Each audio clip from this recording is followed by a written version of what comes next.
Pag-uusapan today is about live a life with loyalty and integrity. And matatagpuan yan sa Genesis 39 verses 1 to 3. So, napakaganda po nung binasa natin passage. Amen? It's about Joseph. Sino ba nakakakilala kay Joseph? Si Joseph is Jacob's son. He was sold into slavery and napunta siya ng Egypt dahil ang kanyang mga kapatid ay nainggit sa kanya during the time dahil siya ay favorite son ni Jacob. And then, kanina siya naibenta? Kay Potiphar. Ayan. Si Potiphar ay isang high official. Siya ay captain of the guard. So, ibig sabihin, kumbaga, mataas talaga yung posisyon niya.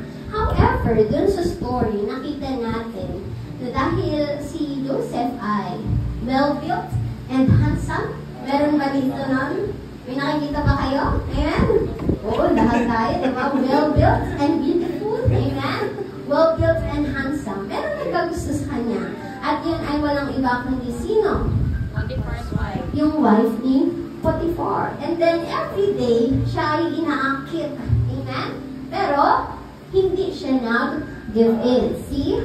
Si Joseph. And then, dahil doon, ano nangyari? Siya ay na-accuse. And then, in short, siya ay nakulong. Dahil sa ganong pangyayari. And kung titignan natin ang buhay ni Joseph, yung binasa nating passage is just a portion of the happening sa life ni Joseph. Kapag babasahin talaga natin ito, kumbaga, napakaganda ng life story ni Joseph. Amen? And sa binasa natin, yung story na today, it taught us two meaningful lessons. Amen? Na pag-aaralan at hihimayin natin sa umagang ito. Gusto niyo bang malaman yun? Yes. Amen. So, it's about loyalty and integrity. So, ang ating first point will be decide. Sabihin sa katabi mo. Verse 9 says, "No one is greater in this house than I am. My master has withheld nothing from me except you, because you are his wife. How then could I do such a wicked thing and sin against God?" Sino nagsabi nito? Joseph. Joseph was very loyal. Amen? Even though lahat ng meron si Potiphar, everything was given under his care. In verse 4 and 6, anong nakita natin dun sa story? He made sure to honor his master. Amen? Na binavalue niya yung master niya, pati yung mga bagay na interested sa kanya. Amen? And inaakit siya ng asawa ni Potiphar, pero he knows yung limitation na meron siya. He knows the extent, amen, ng mga bagay na dapat niyang pakialaman. He knows the boundaries na meron siya, amen, of what he's supposed to manage siya. May kita natin na si Joseph was very loyal. Sabihin mo sa katabi mo, be loyal. Be loyal. Amen? He's not just loyal to his master, but also to the trust that was given to him. Amen? Hindi lang loyal si Joseph sa kanyang master, kundi kanino? Saan? Sa tiwala na binigay sa kanya. Amen? Kasi minsan ganun tayo di ba? Parang pag pinagkatiwalaan ka, you don't want to break that trust that was given to you. Hindi lang dahil dun sa tao, kundi yun yung gusto mong ipakita. Amen? To be loyal on the trust that was given to you. Amen? Ay ganun din tayo. We must also be loyal. Especially sa ating mga master. Sino dito may mga master? Taas ang kamay. Para mabawas-bawasan ang ating, gumalaw ang ating mga dugo. Number 1, sino ang ating master? Si God. So all of us were called to become servants of God. Do you agree with me? Amen. So definitely, dahil tayo ay lingkod ng Diyos, sino ang ating master? Si God. So, malinaw po sa atin yun. Amen? And being a servant of God, we know that there's something that was entrusted to you and me. Merong ipinakaloob, ipinagkatiwala sa iyo ang Panginoon. Amen? And in the same way, kay Joseph, ganun din. Meron siyang master. Amen? And the rest of his possession was entrusted to Joseph's care. Amen? And kung titingnan natin yung life ni Joseph, pwede naman na hindi siya maging loyal. With all the hardships na nagkaroon siya sa buhay niya, na even his family forsake him, ibinenta siya. Amen? Nilaglag siya sa well, di ba? And then, ang alam nila, pinalabas na siya ay patay na. Amen? And then, binenta sa slave para maging slave. Kung kayo si Joseph, siguro hindi kayo magiging firm sa ganong klase ng kaisipan. Amen? But we see that Joseph is not like that. Amen? He did not abandon his faith. Amen? Amen? Nakita natin na even though he had gone through a lot in life, amen, gusto niya pa rin ipakita yung tiwala na meron sa kanya ang Panginoon at hindi siya magkasala. Amen? Ganun din po ba ang gusto natin mangyari? Amen? Si Joseph, he really minds his standing before God. Kayo po ba? Iniisip nyo kung ano yung stand nyo before God? Amen? Ako, I'm always thinking of where I stand before the Lord. Amen? He thinks of way not to disappoint God. Amen? Kita natin na si Joseph, di ba? Talagang nagre-refuse siya dun sa wife ni Potiphar. Amen? In order to not disappoint his master. Tama po ba? Yes. Kasi, kapag ginawa niya yun, surely disappointed sa kanya. Yung kanyang master. And nakita natin all throughout sa service ni Joseph, dun sa bahay, sa tahanan ni Potiphar, he did well. He did good. He performed well. Amen? Yun nga lang, nagkaroon ng problema. Siya ay falsely accused. Nakita natin, even though you are doing great in life, you are standing firm on what you believe. Amen? Sometimes, meron gagawin yung kaaway. Truly, kumbaga para pabulaanan. Yung pasamain ka. Amen? Kita natin kasi dun sa story, in the end, siya ay nakulong. Amen? So kahit pala, meron kang bagay na pinaniniwalaan ng firmly, it can cause you somehow to really suffer. But did Joseph suffer? No. He found favor in prison. Amen? Amen. Ibig sabihin, if you are loyal to God, it will lead to God's favor in your life. Amen? As a reward, merong natanggap si Joseph Ano yung natanggap niya?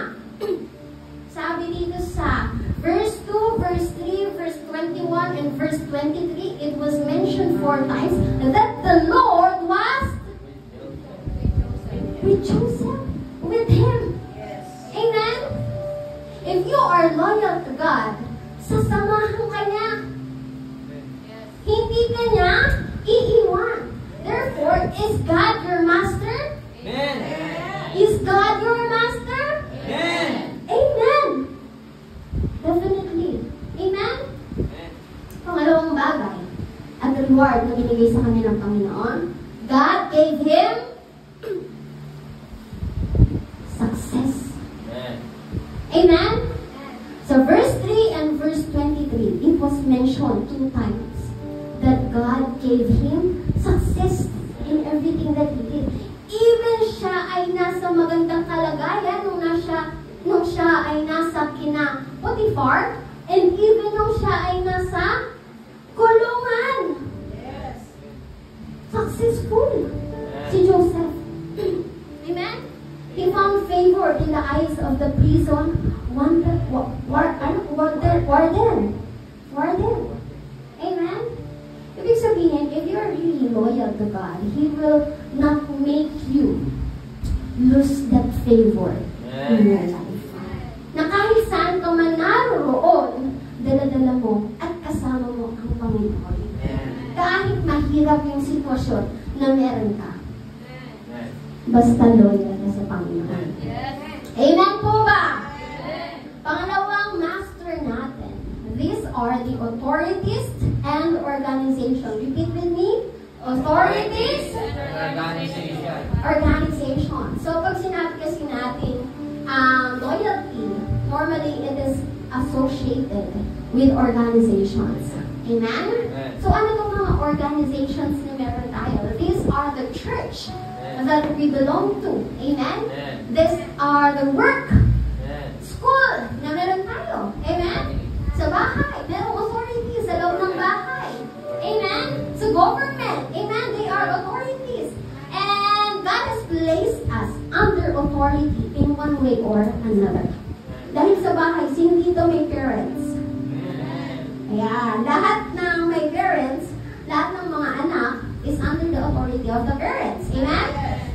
Not unless kayo yung ruling sa bahay nyo, ano?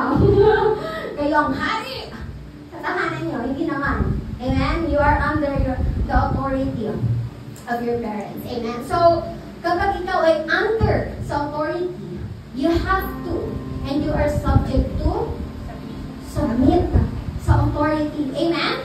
To those people higher than us. Sino dito nagsasubmit sa parents nila? Amen. Yung sumusunod sa magulang. Amen. Amen? We must adhere and obey to these authorities. Amen? And see, Joseph, ganun din siya. He has this authority up above him. Yung master niya, sino yun? Si Potiphar. Amen? And he belonged to that household. Kaya sumusunod si Joseph. Amen? And tayo, bilang mga anak ng Diyos, gusto din ng Panginoon that we submit to authorities. Amen. To establish order.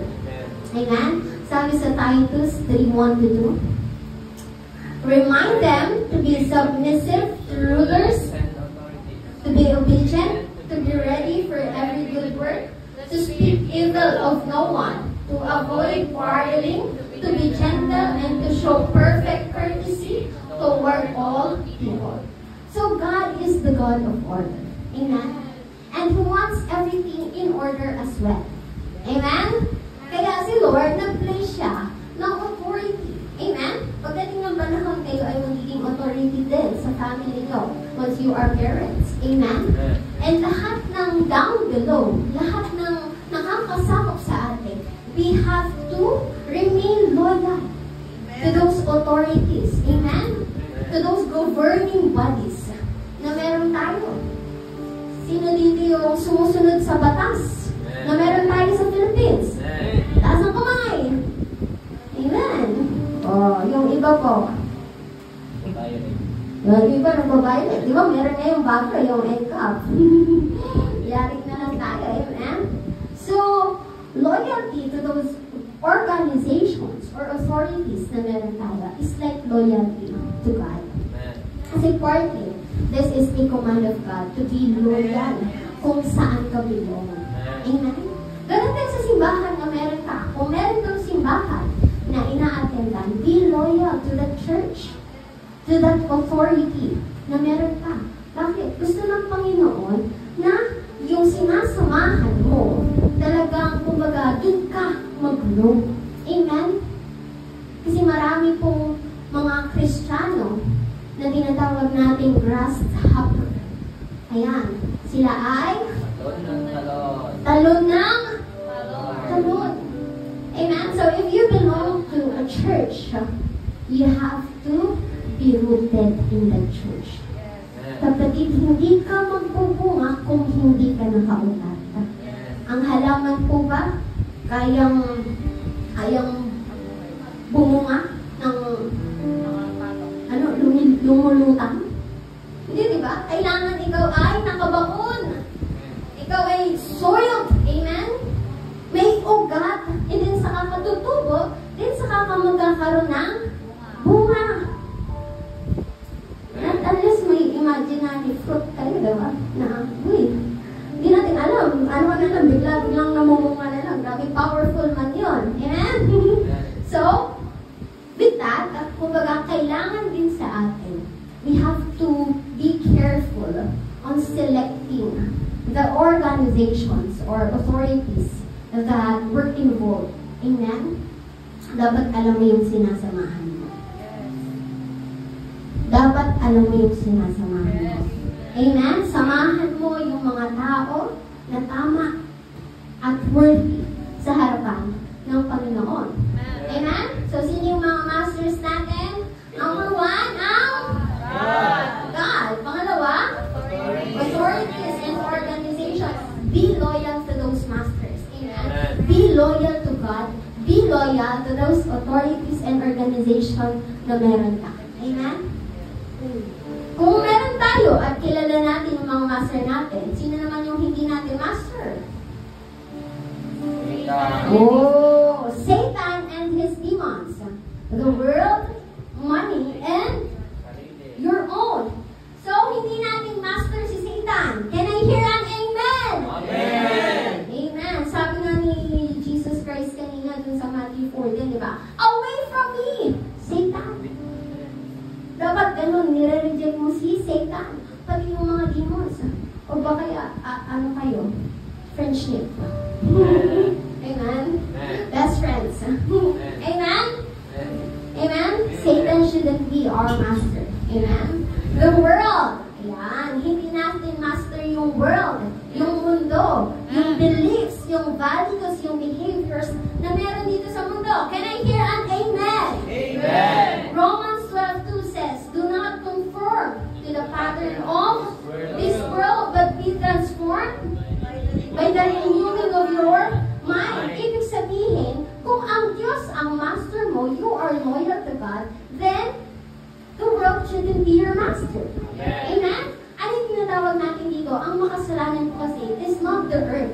Everything that God has created is wonderful. Amen? Pero ang makasalanan ay yung sanlibutan. Yung sistema na meron dito sa mundo. So therefore, you don't go with the flow, you don't go with the trend. Amen? Para maipakita na hindi mo master ang mundo. Can I hear a loud amen? Amen. Amen. Pangatlo, money. Money shouldn't be our master. Dahil sometimes, nagiging dahilan, lalo na sa mga working, ang pera. You cannot serve both God and money. Sabi sa Matthew 6:24. If you are loyal to God, then be loyal to God, not to money. Dahil ang money, hahabulin ka, kapatid.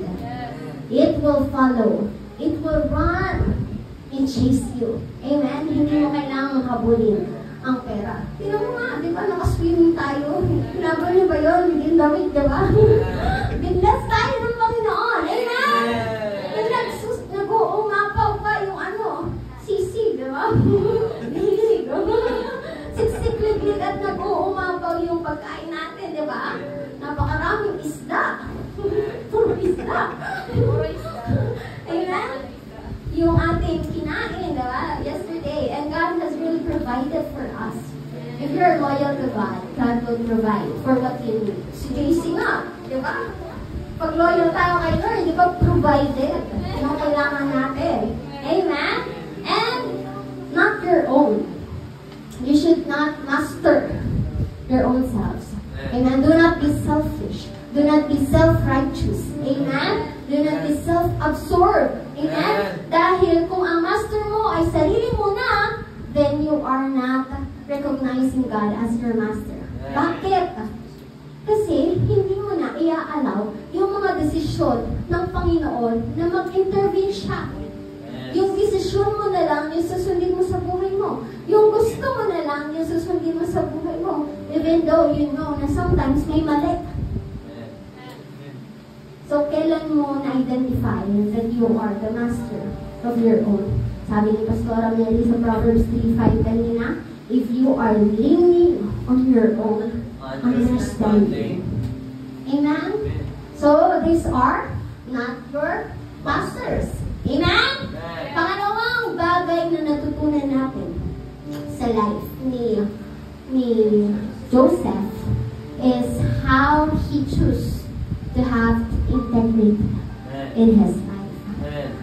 then says, and though she spoke to Joseph day after day, ibig sabihin, kinakausap si Joseph yung asawa ni Potiphar every day, he refused to go to bed with her or even be with her. One day, he went into the house to attend to his duties, and none of the household servants was inside. She caught him by his cloak and said, "Come to bed with me." But he left his cloak in her hand and ran out of the house. Amen? Kapag gano'n, meron ng temptation sa harap niyo, anong gagawin mo? Takbo hanggang pa hindi daan. Takbo. Amen? Para di ka maabutan. In the same way. Amen? Takbo lang ng takbo. Amen? Papalayo. Amen? Kasi pag in-embrace mo yun, wala na. Amen? He choose to have integrity. Ikaw, how do you want to be remembered in life? Paano mo gusto maalala? Kasi one day or another, we know that God will really took us. Amen? We will be with Him one day. How do you want to be remembered? Maganda lang, pastora. Yun yung pinakamaganda. Yan yung may pinakamagandang boses sa JCFC. Yan yung pinakamagaling mag-drums. Amen? Yan yung pinakamabait, pinakamasipag. Magaling mag-piano.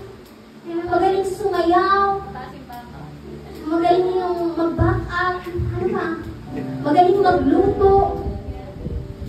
Amen? How do you want to be remembered? Gusto niyo ba na kayo ay maalala bilang manloloko, sinungaling, nangungopya? Ouch daw, sabi ako, ouch. Nangungopya. Magagalitin. Laging masama ang loob. Sensitivity overload. Amen? O gusto niyo maalala ko bilang mapagmahal? Masayahin? Hindi nawala ang ngiti sa mukha. Grabe. O maganda lang. Amen? How do you want to be remembered? Not just by people. Kung kayo, anong gusto niyong iwan sa magiging offspring or sa mga anak ninyo? Grabe mga kabataan tayo. But one day, this is an important matter that we have to really address na tayo ay bata pa. Amen? Ano yung gusto mong maalala sa'yo ng generation na susunod sa'yo? Amen? What is the greatest inheritance that you can leave to the next generation, to your offspring? That is the life with integrity. Yes. Amen? Amen. Ano yung life na may integrity? This is the legacy of faith that comes from living a life of truth. Amen? Grabe yung legacy mo. Grabe yung pamana mo. Amen? Later on, we will discuss kung ano nga ba yung integrity para mas maunawaan natin. So that, yung mga susunod na generation sa atin, alam natin kung ano yung gusto natin ipamana. Amen? Hindi yung yaman na meron tayo. It's a given. Amen? Na talagang kapag yung susunod sa atin, given na yung mamanahin lahat ng meron tayo. Tama po ba? But this is one thing, one of a kind, na pwede nating ipamana. Amen? At ipasa. Amen? Sa ating pamilya, magiging pamilya. Wow! Amen? At sa mga susunod na panahon. So, what does integrity means? Integrity refers to the quality of being honest, sincere, upright in one's thoughts, words, and actions. Integrity refers to the quality of being honest, sincere, and upright in one's thoughts, words, and actions. Ibig sabihin, yung iyong iniisip, ang iyong sinasabi, ay iyong ginagawa is all in one. Amen. Amen? Amen. Nag-iisa. Amen? So, let's discuss more. Sino ba yung merong mga may integrity para mas ma-absorb natin kung paano magkaroon ng integrity. Amen? So, those who have integrity are those who are consistent. Sabihin nga po natin? Consistent. Consistent. Pag sinabi natin consistent, it means yung values, yung principles na meron ka sa buhay mo, both public and private, is consistent. Amen. Amen? Amen. You are the same person regardless of what circumstance na meron ka and kung sino yung kasama mo. Yes. Amen? Malinaw? Yes. Ikaw ay, paano ba yun sa Tagalog? Ikaw ay parehas. Ikaw ay walang pinagkaiba kung sino ka in public and in private. Meaning, there's no fake mask. Meron kasi akong nabasa before that every day, people wear masks. That we wear it dependent sa kung anong sitwasyon na meron tayo. Tama? Yung meron na nakita na yung talagang pagod ka na and you're really frustrated, pero the mask that you are taking on is really smiling, happy, joyful, ganon. A person who has integrity has no fake mask. Everything is seen. Transparent, diba? Kung sino ka. Amen? Meaning, you are real. Kung sino ka sa simbahan, yun ka din sa loob ng bahay. Amen? Yung ginagawa mo nang ikaw lang mag-isa, yun din yung ginagawa mo kahit marami kang kasama. Amen? Yes. Hallelujah.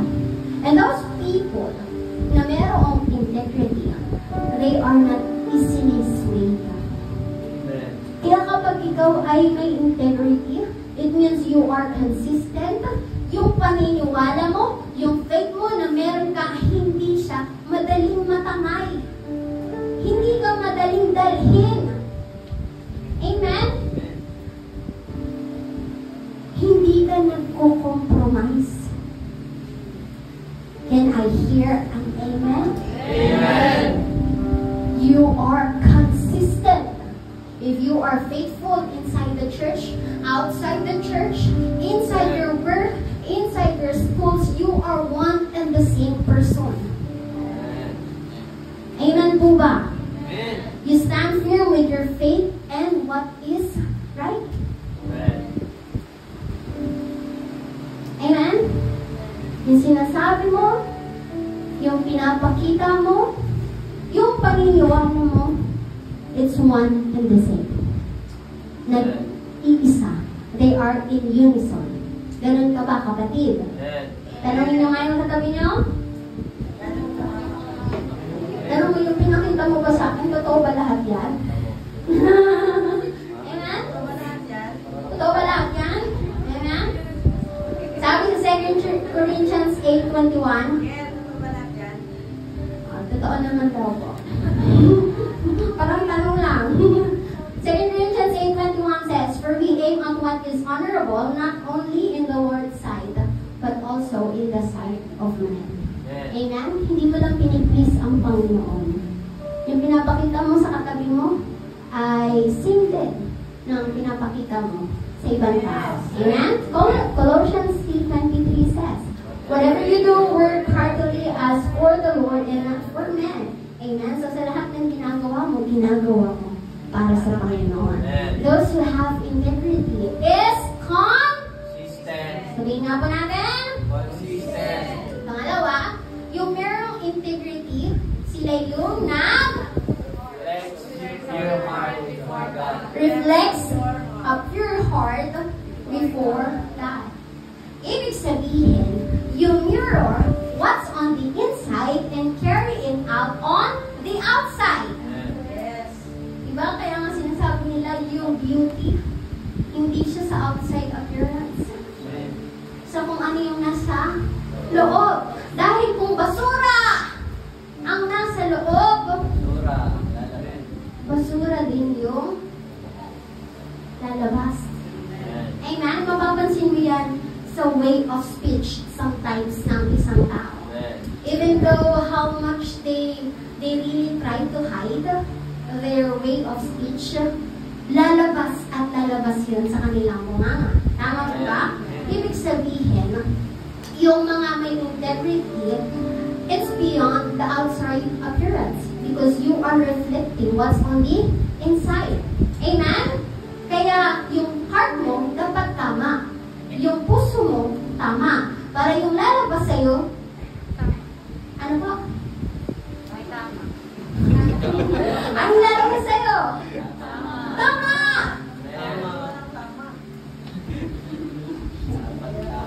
Dapat tama. Amen? Favorite ko yung line and nakakamiss si Sister Julie. Walang halo. Amen.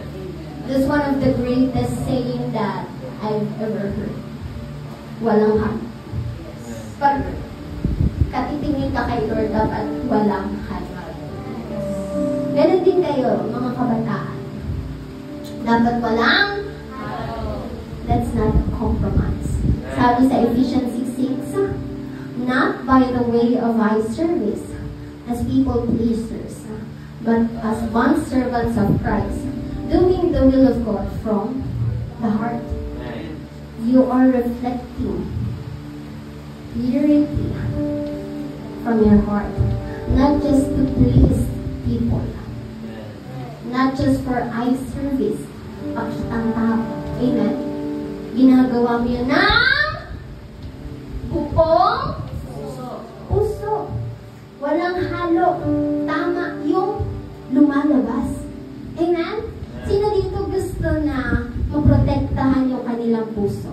So that tama yung lalabas. Kasi kung basura ang nasa puso mo, basura din yung sasabihin mo. Sino po dito ang gustong protektahan yung puso niya? Taas ang kamay. To protect our heart, always wear the breastplate of righteousness. Diba? Sa Ephesians 6:14, the full armor of God, ano yung pinaka-armor natin? The breastplate of righteousness. It symbolizes integrity. Amen? It protects the heart and ensure that one stands firm. Amen? So we really have to protect our heart. Dahil ang nagki-carry talaga ng integrity natin ay yung puso natin. Amen? Kaya protektahan mo yan. Sabihin mo sa katabi mo. And pangatlo, amen? Those who have integrity are honest and sigaw nga po natin. Honest and truthful. Honest and truthful. So this is one of the really, kumbaga, litaw na characteristic or definition ng taong merong integrity. Those who are honest and truthful. They are not being deceitful. They are not liars. Amen? Proverbs 12:22 says, the Lord detests lying lips, but He delights in people who are trustworthy. Sino dito gustong maging honest and truthful?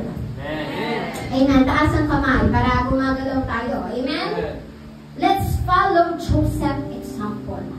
Amen? Ano yung ginawa ni Joseph during the time that he was tempted?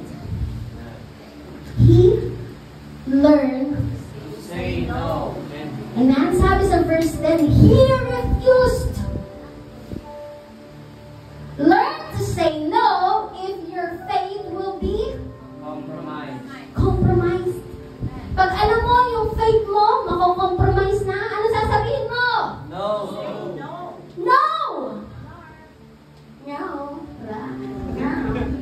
Amen? Na. Ganyan na kasi yung iba, diba? Yung iba more. Amen? No. More, ma.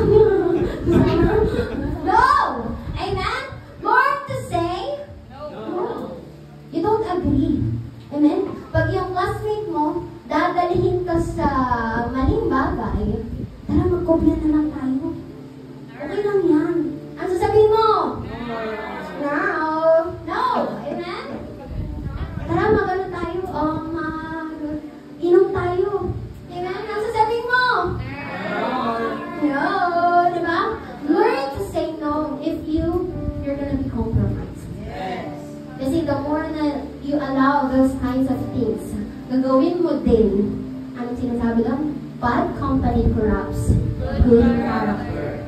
You will be, ang tawag dito, mahawaan ka ng masasamang gawain. Yung dati, hindi mo ginagawa, since ginawa mo, ay, parang okay lang naman. You learn to say no if you know it's wrong. If you know it's wrong, what will you say? No! Amen? Pangalawa, run away to or from a place or situation where you shouldn't be. Sabi dito, si Joseph, di ba? Nire-refuse niya na yung asawa ni Potiphar every time na siya ay lumalapit kasi di ba sinabi dito? Day after day. Di ba? Nire-refuse siya and meron pa sinabi dito, and he don't want to be with her. Amen?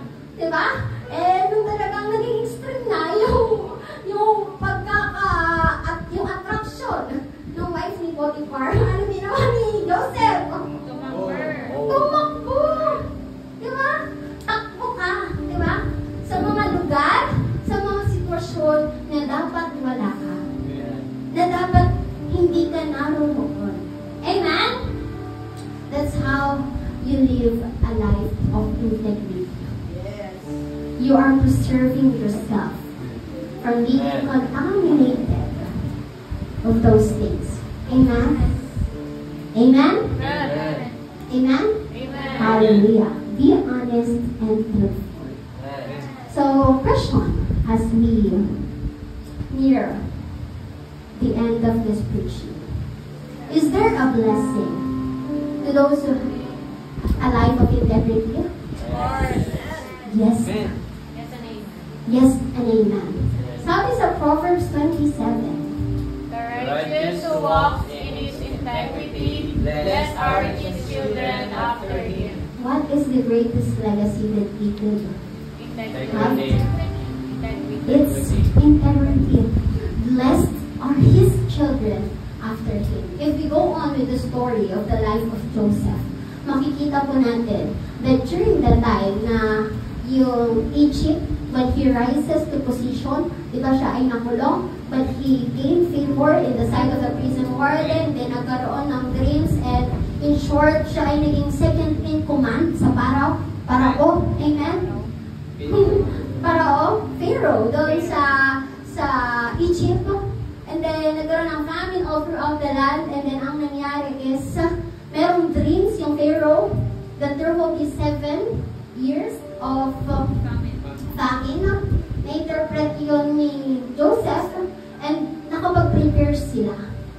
Amen? In short, si Joseph, hindi lang siya naging successful in his life. Na-extend yun sa family niya. Supposedly, they were to die. Amen? But the favor of God was extended to his family. That there's a purpose kung saan ka dinadala ng Panginoon. Anong gawin? Minsan mararanasan mo na parang unfortunate yung magiging situation mo. Like Joseph, siya ay nakulong at some point, but eventually, he rises to power. God positioned him. Amen? He was next to the Pharaoh. Nakita natin, pagkasama mo ang Diyos, amen, yung favor niya, it will never leave your side. Amen. And that blessing that Joseph experienced was extended to his family and to his offspring. Dahil sa Israelites, sa 12 tribes of Israel, siya ang, kumbaga, sa kanya nagmula si Manasseh and Ephraim. Amen? The part of the 12 tribes of Israel. Ibig sabihin, yung legacy na meron si Joseph was extended. Amen? beyond his time. And the rest of the Israelites benefited from it. Amen? Kung imagine, hindi nakapunta or nakarating si Jacob and his family. Ano na po? Wala na po ang Israel sa hana. Amen? But still, God make a way. Na ikaw yung pagpapalain niya, na ikaw, na even though you will undergo a lot of experience and hardships in life, pag tapat ka sa Panginoon, pag loyal ka sa Panginoon, He will be with you and He will never leave your side, and everything that you do, you will be successful. Amen? Even if you think that you're at the bottom, yung favor ng Panginoon, hindi mawawala sa'yo. It will be extended and you will be a blessing to your family. Isn't that a good legacy? Amen? A life with integrity. Amen po ba? Amen? God is a God of integrity. So, ang Panginoon siya ay God ng integrity. Amen? Clearly, lahat hayag sa Biblia kung sino ang Panginoon. Amen? And He called us to duplicate that character na meron siya. Amen? Sabi sa Titus 2:7, Show yourself in all respects to be a model of your good works. In your teaching, show integrity and humility. show yourself in all respects to be model of good works. Amen? And in your teaching, show integrity and dignity. Amen? When you're a person with integrity, you are also protecting your dignity. Amen? Sa Tagalog, ano ba yun? Dignidad. Amen? Yung dignidad mo kasi is somehow yun yung kung paano ka tignan ng tao. Diba? How people view you. Diba? Yan, pag dumaan si Angel, oh, grabe yan. Grabe masarap. Magluto yan ng takoyaki. Kumbaga, this is the image that you built up. Amen? And when you're a person with integrity, kumbaga, magandang ini-input yung ganitong magagandang characters sa buhay natin. Amen? Ini-incorporate natin yan sa daily lives natin. Walang magko-compromise. Amen? Amen. So, ngayon nga lang, sa generation natin, sa time natin, living a life of integrity is really difficult. Daming factors affecting us. Lalo na pag naging emotional being ka pa, di ba? You're weak. Amen? But it was no different from the old times, the New Testament times. They also struggle. But it depends on a person. Depende sa'yo. Depende kung sino ka. Amen? Hallelujah. Amen? Amen. It may not be easy. You may suffer. Amen? But it's fine. It's fine. And it's good to be loyal and be a person with integrity. It's better to do good than benefit from doing the wrong things. Amen? It's better to do good than benefit from doing the wrong things. Si Joseph, he accepted his fate na siya ay makulong kahit wala naman siyang kasalanan. But he benefited more than dun sa nangyari sa buhay niya. Naging way yun para siya ay iangat ng Panginoon. Amen? Amen po ba? That's why yung loyalty and integrity, sabi natin, hindi siya madali. But we should intake this message that we heard today, digest it. Amen? Di ba tayo ay kumakain ngayon ng ating spiritual nutrients? Kainin natin, i-receive natin, i-digest natin hanggang sa ma-reflect na natin. buhay natin. Because the more you consume these things, the more you practice it, magiging natural na lang sa'yo. Maging loyal, maging faithful, and maging person na merong integrity. Na kung ano ka sa bahay mo, ano ka in public, ano ka in private, the same person ka. Amen? Hallelujah. So in conclusion, let's read, sabay-sabay. Decide to be loyal and choose to have integrity as you live your life. Malinaw po sa atin. Yeah. Decide to be loyal and choose to have integrity as you live your life. Philippians 2:13 says, "For it is God who works in you, both to will and to work for His good pleasure." Kaya mo malalaman that God is at work in you. If you are doing His will, amen, and you are working for His good pleasure. And if you are reflecting these characters of loyalty and integrity, meaning God is already at work in your life, and you are allowing Him to do so. Amen? So, praise the Lord, and to God be the glory.